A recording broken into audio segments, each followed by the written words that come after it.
वृषभ राशि वालों के लिए कैसा रहेगा 11 जुलाई से लेकर 20 जुलाई का समय। ओम नमामि शमीशान निर्वाण रूपम विभुम व्यापकम ब्रह्म वेदस्वरूपम। नमस्कार, स्वागत है आपका आचार्यवाणी में। मैं आचार्य डॉक्टर विक्रमादित्य आपके साथ हूं और आज हम बताने जा रहे हैं वृषभ राशि वालों के लिए जुलाई का मध्य भाग क्या कुछ करने वाला है। जुलाई के समय में कई ग्रहों का परिवर्तन हो रहा है और आज जैसा आप जानते हैं कि मंगल का परिवर्तन पहले ही हो चुका है, शनि महाराज वैसे ही वक्री चल रहे हैं, सूर्य विशेष तौर पर परिवर्तन करने का योग बना रहे हैं जुलाई के मध्य में और साथ साथ बुध भी उदय होने जा रहे हैं।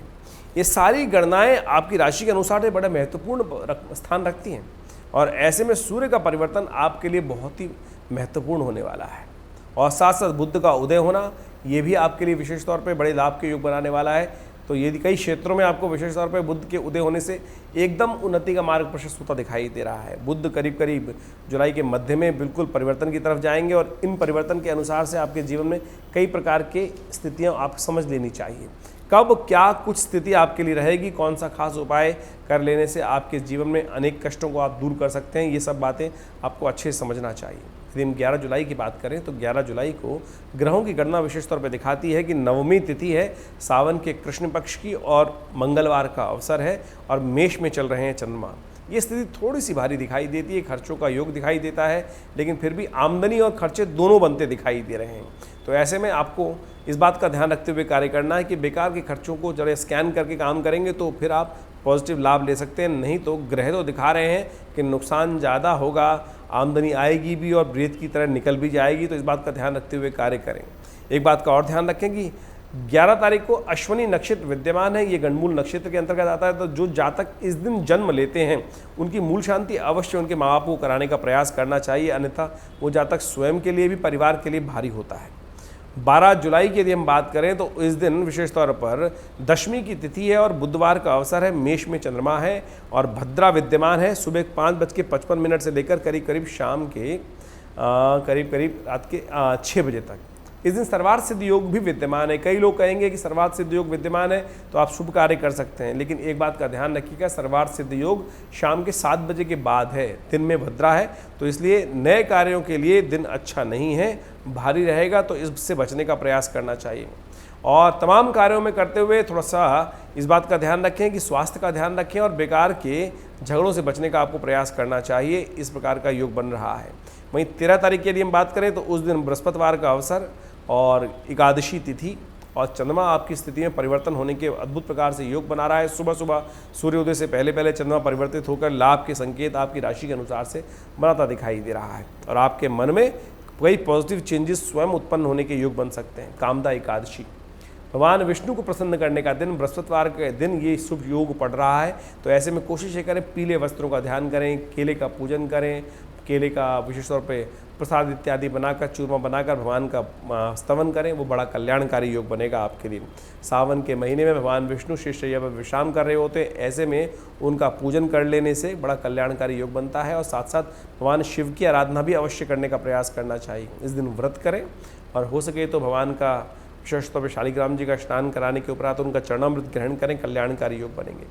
आपकी राशि के अनुसार से हम बात कर लेते हैं वृषभ राशि वालों के लिए 14 तारीख का समय कैसा है। 14 तारीख का शुक्रवार का अवसर है, द्वादशी तिथि है और शाम को त्रयोदशी के आगमन के कारण से प्रदोष व्रत इस दिन योग बन गया है।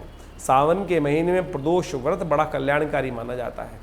तो ऐसे में भगवान शिव, गौरी पार्वती और महालक्ष्मी तीनों की आराधना कर लेने से महालक्ष्मी कृपा प्राप्त करने के अवसर बन जाते हैं। आपकी राशि के अनुसार से ग्रहों का योगायोग बड़ा शुभ दिखाई दे रहा है, आगे बढ़ने का अवसर आपको प्राप्त हो सकता है, लेकिन एक बात का ध्यान रखिएगा, पॉजिटिव रहेगा, नेगेटिव मत सोचिएगा। मन बिल्कुल पॉजिटिव हो रखा है, नेगेटिव तरफ से ले जाने से बनता हुआ काम बिगड़ सकता है। तो पॉजिटिव होकर काम करने का आपको प्रयास करना चाहिए, इस बात का विशेष तौर पर ध्यान रखें। जैसा प्रदोष है व्रत विशेष तौर पे तो बिलपत्र भगवान शिव पर अर्पित करें और सुंदर गंधोदक से भगवान का अभिषेक करें, कल्याणकारी योग बनेंगे।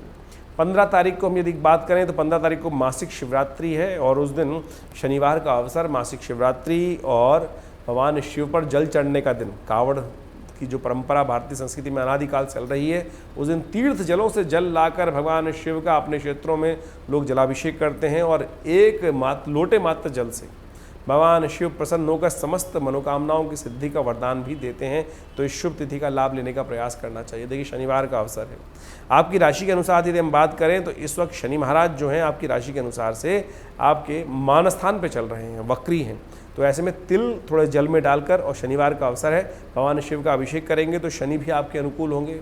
शनि मंगल का टकराव चल रहा है, थोड़ी स्थिति विरोधात्मक स्थिति उत्पन्न कर सकता है। तो इससे बचने के लिए ये उपाय करना परम आवश्यक रहेगा, कल्याणकारी रहेगा। थोड़ा तिल लेकर उसमें विशेष तौर पर जल में मिलाकर भगवान शिव का अभिषेक कीजिए। और इस दिन बुध उदय होने जा रहे हैं, यह आपके लिए बड़ा शुभ योग बनाने वाले हैं। बुध उदय होने के साथ साथ आपकी व्यावसायिक बुद्धि में परिवर्तन आने का योग बनेगा, लाभ की स्थिति आपके समक्ष उत्पन्न हो सकती है। ऐसे में चंद्रमा का परिवर्तन भी रहेगा सुबह 11:25 पर, यह आपके लिए बहुत ही शुभ योग बनाने जा रहा है। यदि हम बात करें 16 तारीख की, तो 16 तारीख को रविवार का अवसर, चतुर्दशी तिथि, और इस दिन संक्रांति विशेष तौर पर पड़ रही है।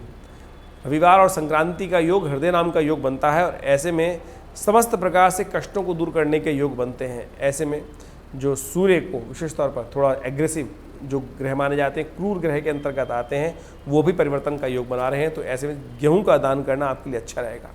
आज का योग आपके लिए दिखाता है कि पॉजिटिव रहेंगे तो बिल्कुल बहुत बढ़िया लाभ की स्थिति आपकी राशि के अनुसार से बन सकती है। तो अच्छा सोचें, अच्छा करें तो कल्याण के लिए अच्छे योग बनेंगे आपके लिए। तो इस बात का ध्यान रखें, और नेगेटिव सोचेंगे फिर नेगेटिव ही होगा। तो इस बात का ध्यान रखते हुए कार्य करें। तो आज तो पॉजिटिव रहते हुए काम करने का प्रयास करें, समस्त कष्ट दूर होने के योग हैं। 17 तारीख की यदि हम बात करें तो 17 तारीख के लिए ग्रहों का योग दिखाता है कि इस दिन सोमवती अमावस्या है। सोमवती अमावस्या सावन के महीने में पड़ रही है, और साथ साथ संक्रांति का पुण्य भी है, क्योंकि कल जो सूर्य का परिवर्तन हुआ वो विशेष तौर पर सुबह 29 बज के करीब 1 मिनट पे हुआ है। 29 यानी सुबह 5 बज के 1 मिनट पे ये परिवर्तन हुआ है। तो संक्रांति का पुण्य अगले दिन यानी सोमवार को पड़ने वाला है। तो इस दिन सोमवती अमावस्या, सावन का दूसरा सोमवार, और साथ साथ संक्रांति का पुण्य भी, तो बड़ी शुभ तिथि है। ऐसे में कोशिशें करें, भगवान का विशेष तौर पर स्तवन करें, पूजन करें। ग्रहों का योग आपकी राशि के अनुसार से अच्छे योग बना रहा है। विशेष तौर पे आपको अपनी माता जी का आशीर्वाद लेते हुए कार्य करने का प्रयास करना चाहिए। संक्रांति और विशेष तौर पे अमावस्या, ये विशेष तौर पे तर्पण के लिए बड़ी शुभ मानी जाती है। अपने पितरों के निमित्त ब्राह्मणों को भोजन कराना, गऊ का पूजन करना आपके लिए बहुत ज़रूरी रहेगा, कल्याणकारी योग बनाने वाला रहेगा। आगे बढ़ने के अवसर आपको प्राप्त होंगे। आपकी राशि के अनुसार से साफ साफ योग बनता दिखाई दे रहा है। तो आप कोशिश करें इस शुभ योग का लाभ लें। 18 तारीख यदि हम बात करें तो उस दिन मंगलवार का अवसर है, प्रतिपदा तिथि है, और साथ साथ पुरुषोत्तम मास इस दिन से आरंभ हो रहा है। मलमास इस दिन से आरंभ होगा।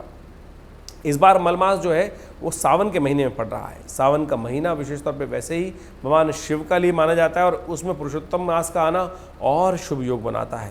तो ऐसे में नित्यपति भगवान शिव का रुद्राभिषेक करें, कल्याणकारी योग बने। खैर आपकी राशि के अनुसार से ग्रहों का योग दिखाता है कि पॉजिटिव आपके लिए स्थिति बनेगी। ऐसे में आपके ग्रह के अनुसार से साफ साफ योग बन रहा है कि आपके लिए ग्रह तो अच्छे हैं, पराक्रम में वृद्धि के योग बन रहे हैं, लेकिन एक बात का ध्यान रखिएगा, समय अपने लिए रखने का प्रयास कीजिएगा। समाज के बहुत सारे लोग आपके समय को अपने लिए लगा लेंगे, तो एक बात ध्यान रखें, आपका समय भी वेस्ट होगा। बेकार के काम आपके पल्ले पड़ सकते हैं, उनसे बचते हुए कार्य करने का आपको ज़रूरत दिखाई देती है। तो कोशिश करें बड़े सावधानी के साथ समय को समझते हुए कार्य करने का प्रयास करें। हमने आपको पहले अवगत कराया, बहुत सारे लोग फालतू कामों में आपको लिप्त कर सकते हैं, उनसे बचते हुए कार्य करने का आपको प्रयास करना चाहिए। 19 तारीख की यदि हम बात करें तो ग्रहों की गणना है कि तृतीया तिथि पुरुषोत्तम मास की, और साथ साथ बुधवार का अवसर। ग्रह आपके आज भी विशेष तौर पर कल्याणकारी योग बने हुए हैं।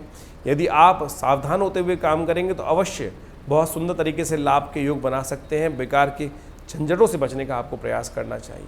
दूसरों के झगड़े में नहीं फंसना चाहिए, इस बात का ध्यान रखिए, और शिव को प्रसन्न करने का प्रयास करना चाहिए। देखिए बुधवार का अवसर, आज चंद्र दर्शन भी होने वाले हैं, तो शाम को विशेष तौर पे भगवान शिव की आराधना करते हुए चंद्रमौली भगवान शंकर का महामृत्युंजय मंत्र से जप कीजिए, कल्याण के योग बनेंगे, और इसी मंत्र से उनका अभिषेक करेंगे तो बड़ा लाभकारी योग बनेंगे। इस दिन गंडमूल नक्षत्र भी विद्यमान है, तो जो जातक जन्म लेंगे इस बात का ध्यान रखें, उनके माँ बाप घर वाले की इनकी मूल शांति अवश्य कराने का प्रयास कीजिएगा, अन्यथा जातक भारी रहता है अपने जीवन पर भी। यदि हम बात करें विशेष तौर पर 20 जुलाई की, तो उस दिन बृहस्पतिवार का अवसर, तृतीया तिथि, और चंद्रमा का परिवर्तन सिंह राशि में होने जा रहा है। इस सिंह राशि में चंद्रमा का परिवर्तन जो होगा, शुक्र के साथ योग बनना बड़ा कल्याणकारी और लाभ की स्थिति उत्पन्न करने वाला है, सुख के आगमन को देने वाला है। तो ऐसे में आप कोशिश ये करें, इस पुरुषोत्तम मास के अंदर भगवान शिव की नित्य प्रति आराधना करें, ओम नमः शिवाय का जप करें। हमने विवेकानंद योगाश्रम में विशेष तौर पर बड़ा सुंदर रुद्राभिषेक का कार्यक्रम रखा है पूरे सावन महीने में। सावन इस बार 60 दिन का है और विवेकानंद योगाश्रम में पूरे 60 दिन तक लगातार शाम को करीब 6 बजे से लेकर 8 बजे के बीच में रुद्राभिषेक का सुंदर कार्यक्रम रहेगा। आप स्वयं भी उसमें सम्मिलित हो सकते हैं। यदि बहुत दूर रह रहे हैं तो चिंता ना करें, हमने योग्य ब्राह्मणों के द्वारा आपके सुंदर रुद्राभिषेक के लिए व्यवस्था बनाई है। आप इस व्यवस्था का लाभ लेते हुए कार्य करें। भगवान आपकी मनोकामना पूर्ण करेंगे। धन्यवाद।